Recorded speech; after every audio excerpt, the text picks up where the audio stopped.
Kung minsan, marami tayong nakakasama sa buhay natin na hindi mo aakalaing tatatak sa'yo. Yung iba, sasaktan ka.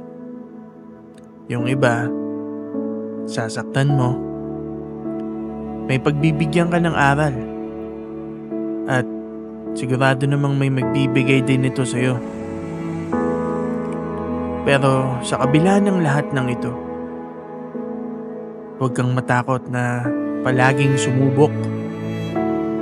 Marahil ito yung naituro sa akin ng isang malapit na kaibigan nang hindi niya namamalayan. Ganun naman talaga eh.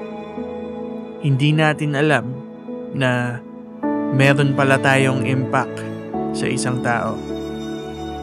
Kung minsan nakala natin wala lang tayo dahil wala tayong pera, dahil feeling natin maliit ang tingin sa atin ng iba.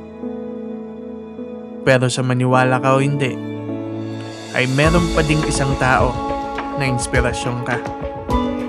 Kaya palagi mong piliin na maging ikaw. Huwag mong isipin kung anong sasabihin sa'yo ng iba kasi pare-pareho lang naman tayo eh. Hindi tayo perfecto.